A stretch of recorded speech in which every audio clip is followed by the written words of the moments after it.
7h, 10h sur Radio Courtoisie, ligne droite, Liselotte Dutreuil. Et vous le savez, il est 8h55, c'est l'heure de retrouver la chronique de Sophie Majeran. Bonjour Sophie Majeran. Bonjour Liselotte. Alors aujourd'hui, vous nous emmenez du côté de Tamanrasset, si je ne m'abuse. Oui, parce qu'il s'agit d'une chronique voyage, oui, pardon. On le reprend. Et donc Tamanrasset, effectivement, c'est dans le grand sud algérien. C'est une région qu'on peut à nouveau visiter depuis quelque temps, assez facilement, je dois le dire, parce que on a des facilités pour l'obtention des visas. Bizarrement, dans le contexte actuel, entre la France et l'Algérie ou le Maghreb, de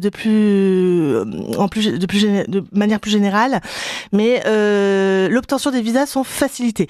Donc ça, c'est une bonne chose. Et ODIA, propose de se rendre non seulement à Tamanrasset par voie aérienne, mais ensuite dans le massif du Hogar, à La Sécrème, là où le père de Foucault a vécu, s'était retiré en tant qu'ermite, et pour un voyage un petit peu particulier, un trek spirituel, une marche de 7 jours. Pendant la période de Noël. Alors pourquoi partir pendant la période de Noël ? Eh bien vous voyez, après les fêtes de famille, tout ce monde, finalement se retirer du monde est peut-être une bonne manière de clôturer l'année et de commencer la nouvelle année, parce que c'est un voyage qui aura lieu du 26 décembre prochain au 3 janvier, qui sera accompagné par un prêtre de la fraternité Saint-Pédis, l'abbé Bruno France, et sous forme de trek spirituel. C'est pas non plus un pèlerinage en tant que tel, parce qu'on ne va pas dans un lieu sacré, une basilique, un sanctuaire, mais on va marcher véritablement à la fois sur les pas de Charles de Foucault, mais vraiment dans ces grands massifs, dans ces immensités, pour se retirer du monde, reprendre un second souffle. Oui, c'est propice à la méditation. Propice à la méditation, vous avez tout à fait raison. Alors, est-ce que vous auriez 5 bonnes raisons qui nous pousseraient justement à venir en voyage avec vous, Sophie Majeran, avec ODIA et donc avec ce prêtre sur les pas de Charles de Foucault ? Mais écoutez, ce qu'on se disait, c'est déjà se couper du monde, se retirer de ce monde qui devient fou. Je crois qu'on est tous d'accord pour le dire. Ça, oui. Et c'est vraiment reprendre aussi cette marche. L'homme, on l'a déjà dit, je crois ici, est fait pour marcher. On ne marche plus. On est dans une société où ça va très vite. On prend les transports. On a toujours notre voiture à portée de main. Et donc tout va très vite. Et l'homme ne prend plus le temps de marcher. La marche est faite pour nous. On est fait pour marcher.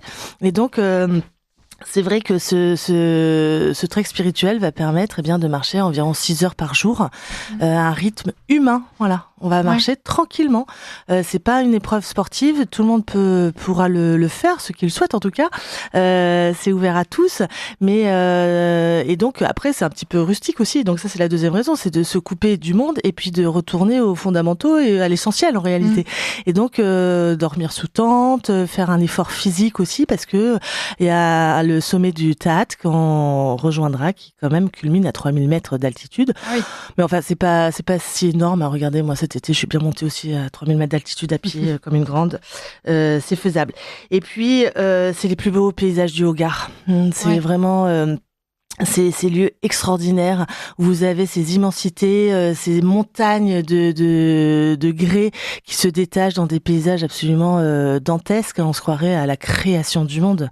Et ça, il faut quand même assister le matin et le soir au moins une fois dans sa vie. Et là, ça aura lieu au moins cette fois, au lever et au coucher du soleil. Et là, on voit vraiment le monde tel qu'il était sans doute au moment de sa création.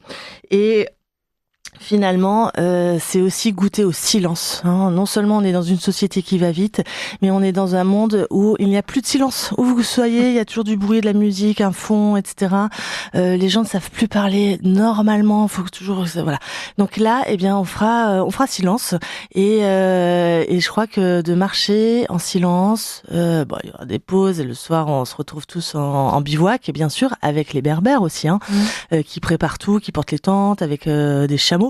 C'est un trek spirituel, c'est une méharée en réalité, et donc on aura on pourra goûter au silence qui est devenu un luxe absolu, je crois, au XXIe siècle.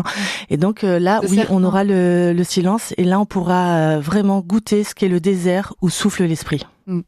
Merci beaucoup Sophie Majean de nous proposer un tel voyage qui s'annonce effectivement très dépaysant et en même temps très très très relaxant. Rien qu'en vous écoutant, je retrouve presque une sérénité. Ah, c'est très bien. Venez, Liselotte. Dans ce contexte, c'était pas gagné. Merci beaucoup Sophie Majean d'avoir été parmi nous. Je rappelle que vous êtes conférencière et directrice de l'agence de voyage Odeya qui organise donc des voyages culturels. Chers auditeurs, je vous invite à vous rendre sur le site d'Odeya et surtout à vous inscrire à ce voyage qui promet d'être particulièrement agréable.